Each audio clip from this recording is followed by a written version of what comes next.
It was 15 years ago that Amy and I got married. We dated for 3 years exclusively after our first date when Amy was a sophomore in college. My name is Mark Butler.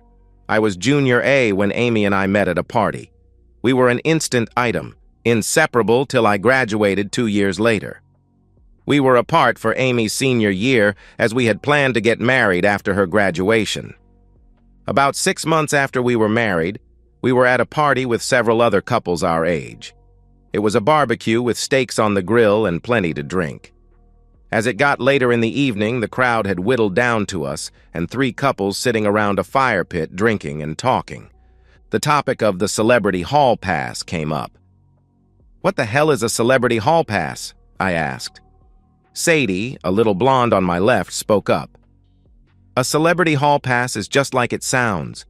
It is a game we play where you name the person you want to get a pass from your marital vows. You know, a celebrity you are allowed to have intimacy with." "So, this is just a game you guys play?" I asked. "Yes and no," Sadie said, patting her husband on the leg. "Yes, it is a game that we play, but Tom and I have made an agreement that we will give each other one hall pass. Doesn't have to be a celebrity." I was shocked. "For real?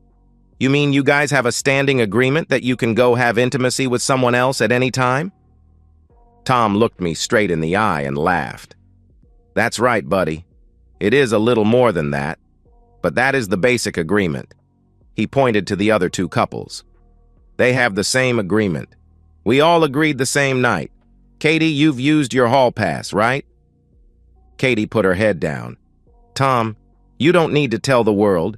Yes, I was at a conference and I was working with this cute guy whose wife had just died in a car accident. I called Carl and told him I was going to use my hall pass to help the guy."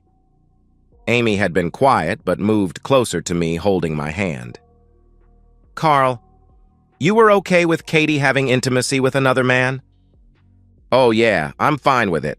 She came home to me and I will get to use mine someday." They continued on with their game naming who their celebrity hall pass would be. Amy prodded me into naming one myself after she announced hers. 15 years later, I couldn't remember who each of us chose, but I do remember the hot intimacy we had when we got home. Amy even admitted that when we were making love, she was picturing her fantasy lover with her. The next morning, I was very clear with her that I would never agree to a hall pass. Amy agreed that it was just a game. The events of that night faded from my memory for the most part. We moved on with our life. Amy and I quickly started a family, having a boy and a girl in quick succession. Amy and I stayed in touch with Sadie and Tom for a few years, but lost track of them after they divorced. A couple of years ago, I ran into Tom at a bar. I just happened to stop in after work and saw him drinking alone. We had a drink while he told me that not only were he and Sadie divorced, but the other 2 couples from that barbecue had both divorced. The underlying cause of each divorce was the hall pass. Tom said that they each believed that the hall pass would allow them to experience excitement outside their marriage with no effect on the marriage. Tom said they couldn't have been more wrong. After each had used the pass, there were comparisons and suspicions. The suspicions led to contempt, which led to divorce. My conversation with Tom confirmed what thought the night at that party about the hall pass. It might be a fun game to play as a fantasy. In the real world, it doesn't work. I had intended to tell Amy about my run-in with Tom, but with our busy lives, it never came up. Sitting here now, I wish I had. It was a Thursday night with Amy away at a conference in LA. At about midnight, my phone rang from Amy. The noise on her end sounded like she was in a club. I could hear in her voice that she had been drinking. "You're not going to believe it, but we met Joshua from my soap. He likes me and I'm going to use my hall pass." The noise on her end got louder. "What did you say? Did you say something about using your pass?" "Yeah, honey. I knew you would understand. See you Saturday." "What? What the hell are you saying? Can you hear me, Amy?" The call had ended. I quickly tried to call her back, but her phone went right to voicemail. I left her several messages telling her not to do anything stupid. I sent her several texts that there would be consequences if broke our wedding vows. After hearing nothing from Amy all night, I tried several times in the morning with still no results. Friday was a horrible day, not knowing what was going on with my wife in LA. I took the kids to my parents' house after work. After dropping them off, I headed to Jack's house. Jack's wife, Jenny, went on the same trip with my wife. They worked together and were good friends. Jack met me at the door, surprised to see me. "Hi, Jack. I need your help. I can't get a hold of Amy. When she called me last night, she sounded strange. Can you call Jenny to see if she knows anything?" "Sure, Mark. I'll call Jenny and tell her you here are looking for Amy." "No, don't tell her I'm here. I'm afraid that Amy will have asked her to cover for her. Would you mind just calling her and bringing up Amy in the conversation and letting me listen without her knowing?" "Sure, buddy. They should be just getting out of the classes right about now." I don't know what possessed me to do it.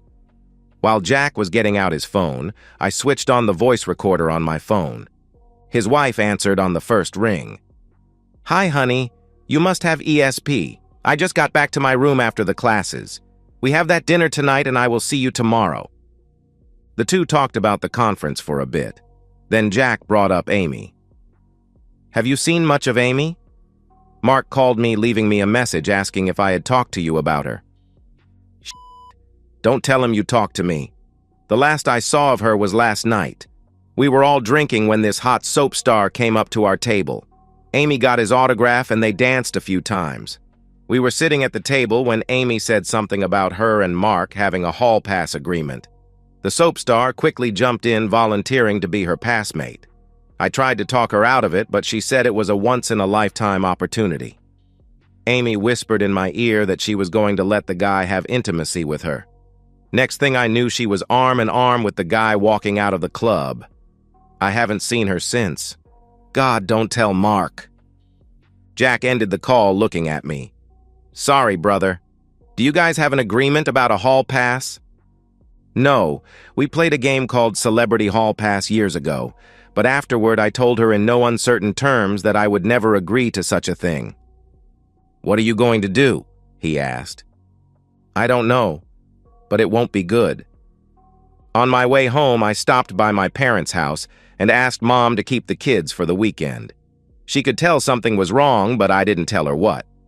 Back at the house, I tried a few more times calling and texting Amy with no results. I assumed she had turned her phone off so as not to be bothered while she's sleeping with her soap star. Amy's flight would get her in by mid-afternoon. Jenny had gotten a ride from Amy, so I asked Jack to text me when Amy dropped her off. I set up our video camera on a shelf in the living room where I would confront her. I wanted everything she said recorded. At 4 o'clock, the text from Jack came in. I would have about 20 minutes. I slipped the remote for the camera under my leg and waited for my wife to come home. I nearly jumped out of my seat when the garage door rumbled. Hitting the record button on the remote, I tried to be as calm as I could. Amy bounded in from the kitchen with her bag in tow. "Oh my God, what a crazy trip," she said with excitement. "Yeah, I bet. I have been trying to call you. My phone got broken, I dropped it, and it just shattered." As calm as I could, I brought up her call to me late Thursday night. "The last time I talked to you, I couldn't exactly hear you well. It sounded like you met up with a soap star and were using your pass." "Yeah, we were at a club and Joshua Morrow came over to our table. You know the star on my soap. We danced a few times and we got to talking about our hall pass agreement. Damn, he is so hot. He said he wanted me to use my pass on him. That's why I called you. He's had all the hot actresses and he wanted me. Can you believe it? He took me to his house and, well, you probably don't want the details." No. Tell me how he was intimate with my wife using his actor charm that has been with hundreds of other women." Amy still had no sense that I was angry. "Oh yes, he was experienced. He knows his way around a woman's body. He said he took one of those pills. Damn, you are going to have to try one. He lasted forever. Damn, he was good. Those stories you hear about these stars being good at intimacy are true." Amy was just giddy telling her story. Finally, she noticed the anger on my face. "Mark, are you all right?" she asked. No, I'm not. My wife is standing here in my living room confessing to adultery, and she can't contain her giddiness about having intimacy with another man. Adultery? What are you talking about, Mark? It was a once-in-a-lifetime opportunity. Joshua was my hall pass. I thought you would be happy I got to live out a dream fantasy. A dream fantasy? Is that what you are calling it? I'm supposed to be happy you broke our wedding vows? I didn't break our wedding vows. I took a weekend off to live out a fantasy. It was like what our friends did. I just used my hall pass. Amy's face was starting to show concern. No, Amy, that was just a game, and I was very clear that it was just a game. I told you I would never violate our marriage vows and would not stand for you doing the same. If you had the chance to be with a celebrity, I would be all for it. I don't understand why you can't just be happy I had an experience I will never forget, she replied. Don't worry, I will never forget either. I'm sure the family that you forgot about will never forget either. I walked over to Amy, grabbing her hand. I pulled her wedding ring off her finger. Did you make love to him with your wedding ring on, still on your finger? You know that symbol of our love and commitment to each other? We didn't make love, we had intimacy. Yes, I had it on. I was going to take it off, but Joshua wanted me to leave it on. I'm sure he did. He wanted to make a mockery of your marriage by being with you knowing you were a married woman. Amy stood with her hand on her hip. This was her angry pose. I don't know why you're making a big deal of this. It was just 2 nights. What? Do I need to take you upstairs to make it up to you? Thanks, but no thanks. Let me ask you, Soap Boy didn't use a condom, did he? Well, no. Amy was still angry, but now confused by my question. You let a man have unprotected intimacy with you that you believe has had with over 100 women, and given he is a TV star, probably some men too. Wonder what Hollywood disease he gave you. He may have given you something else unless you started using the pill again. You haven't been back on the pill, have you? No, you know I'm not. I don't need to because you had a... Oh, God! Amy gasped again. Hey, just think. You may be carrying a TV star's baby, I replied. Amy was clearly working the math in her head. No, I had my period last week, so I won't be fertile till later this week. It's interesting that you're only considering that now. That soap star might have deposited enough to potentially reach an early egg. How many times did he not use protection with you? Mark, you are making too big a deal of this, she answered. Too big a deal? So you are saying I shouldn't make a big deal out of my wife committing adultery and throwing her family away? Amy was stamping her feet. I told you it wasn't adultery. I used my hall pass. I called you and even told you I was using it. There is the problem, Amy. You used something that doesn't exist. I never gave you permission to quit our marriage and destroy our family. Quit being so dramatic. I really thought you would be happy for me. I guess I was wrong. I'm done talking about this. Where are the kids? She asked. They are at my parents'. I didn't want them here when we discussed our divorce. What? What do you mean by divorce? You're going to divorce me over this? No, we are not getting a divorce. As calm as I could, I simply looked into Amy's eyes. You made your choice. Now I will make mine. That's ridiculous. You're telling me that you're going to throw away our family for this? This is not a big deal and you are just going to have to get over it, Amy said, screaming at me.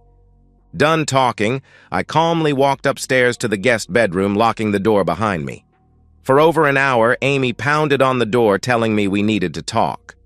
Silence was my response. Getting up early, I was out of the house before Amy awoke. Driving to my parents' house, I found my dad up while the rest were asleep.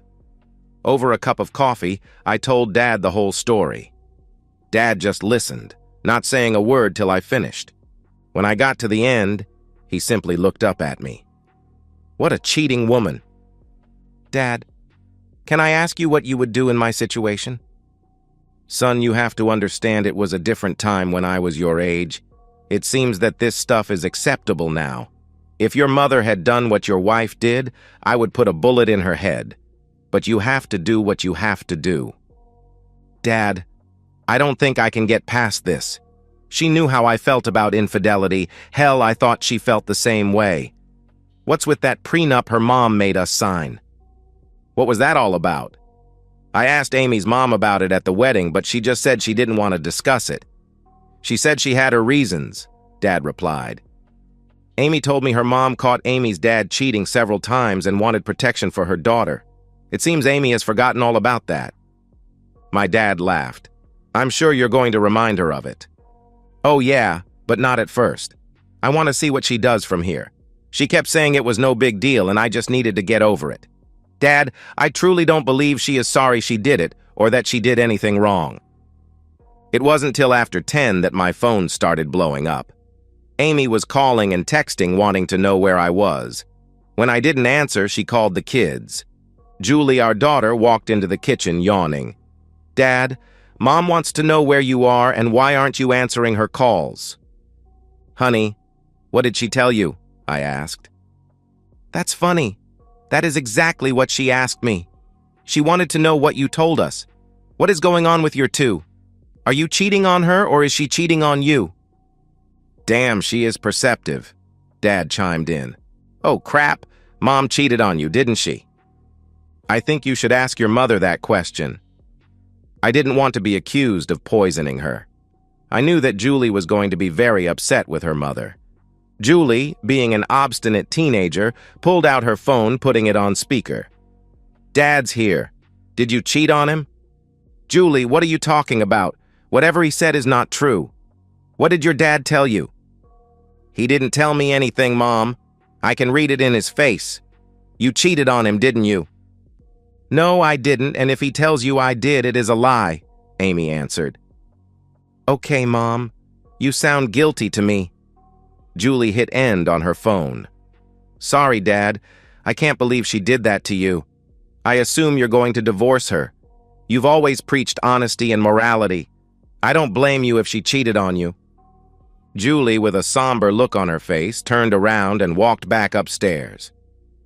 Your kid has a good head on her shoulders, mature way beyond her years.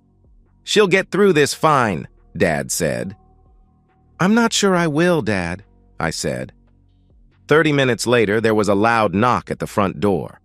I heard Dad at the door. Amy, you don't want to be her right now. I'm sorry, but you are not welcome in our house today. Mr. Butler, I don't know what your son told you, but he made it up. I haven't done anything. Whatever you say, Amy, but you are still not welcome here. Tell him I didn't do anything, and if he says I did, it will be trouble for him. Amy stormed off. She seemed angry, I said to Dad when he came back into the kitchen. Be careful, son. I've seen that look. She is not going down easy. That woman is like a cat backed into a corner. She is going to lie and scratch her way out. I hope you can prove what she did. She looks ready for a fight. Amy gave me the silent treatment when the kids and I came home later in the day. I slept in the guest room again that night. There was no one pounding on the door that night.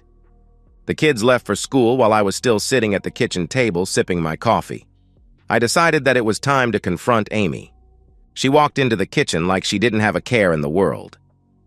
The kids get off okay? I nodded as she poured her coffee. Honey, why are you sleeping in the guest room? Are you feeling all right? You know why? I don't want to sleep near my cheating wife. Cheating wife? Mark, what are you talking about? She asked. So, I guess you're going to deny that you had intimacy with a soap star while you were out of town last week? Mark, I don't know what you're up to. She turned, looking me in the eyes with an angry look. You accuse me of something you can't prove. I will make you pay dearly. You know you can't prove anything. There it is. You've declared war, I replied. No, I haven't. We can go back to the way things were, but that's up to you.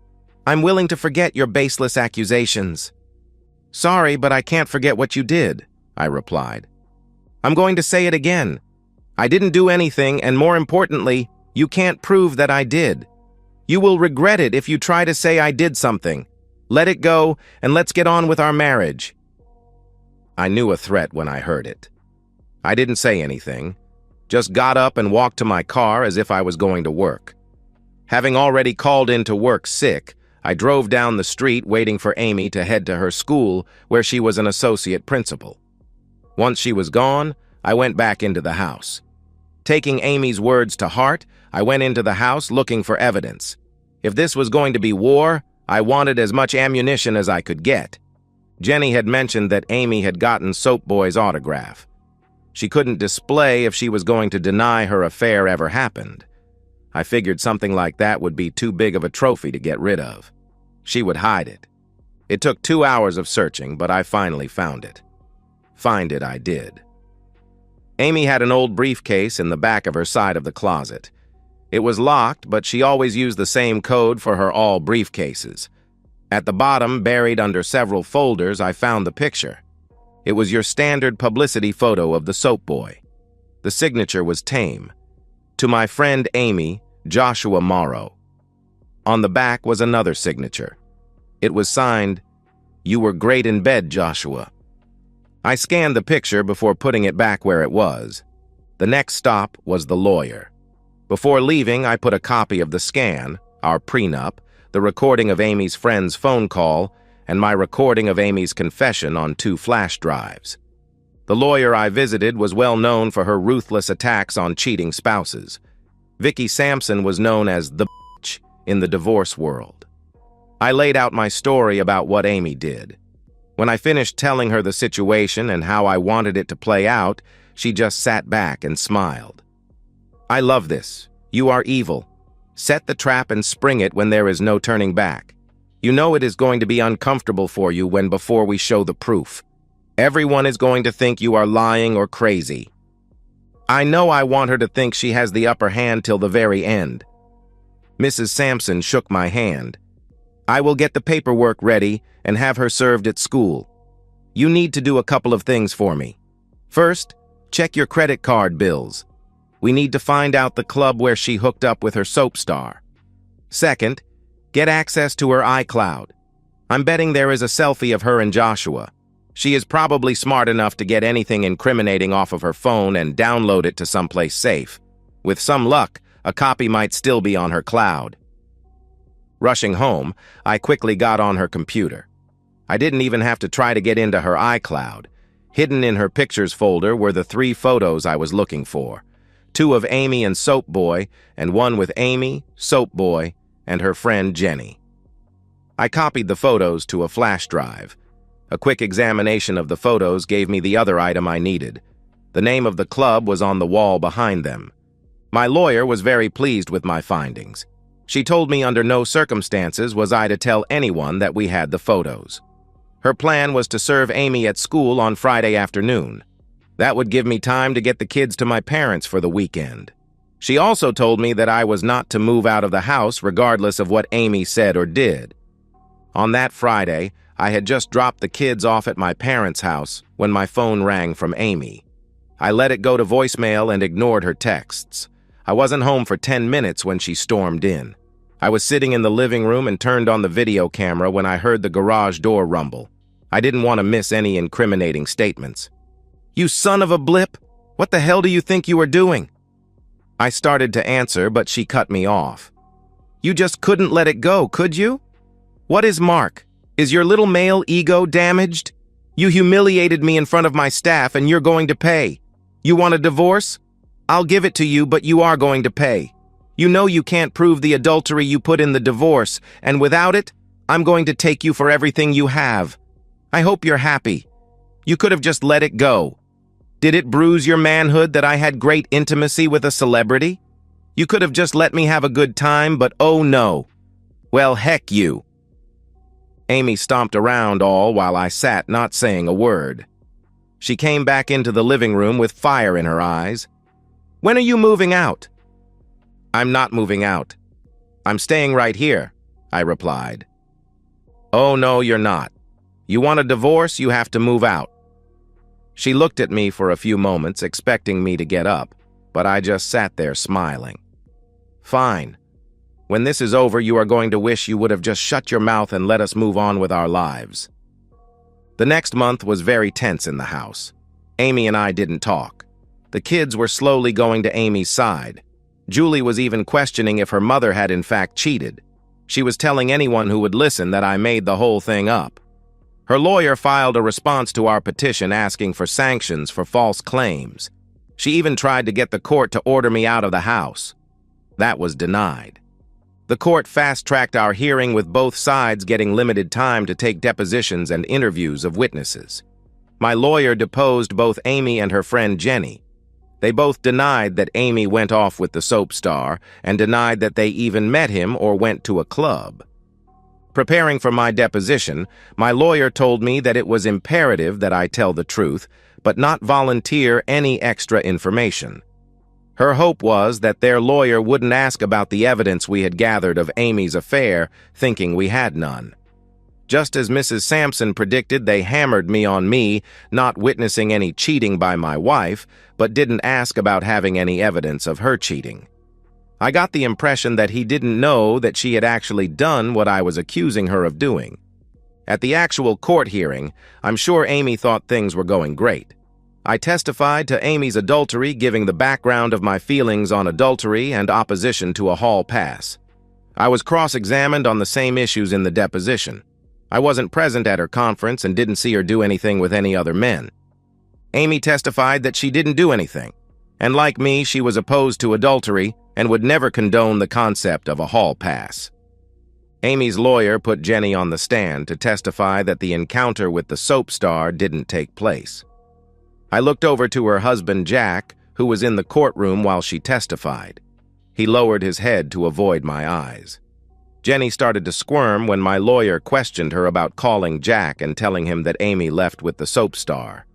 Obviously nervous now, she stuck to the story, saying it didn't happen. When Jenny sat down, both Amy and her lawyer had smug looks on their faces as the lawyer announced they had no further evidence. Amy's lawyer got up and started to argue that they wanted sanctions for our false claims. The judge started to admonish my lawyer for not proving the claims we put forth. With a smile on her face, Mrs. Sampson stood up. "Excuse me, Judge, we have rebuttal evidence." Amy's lawyer snapped. "I object. We haven't been notified of rebuttal evidence." "We have no duty to disclose rebuttal evidence.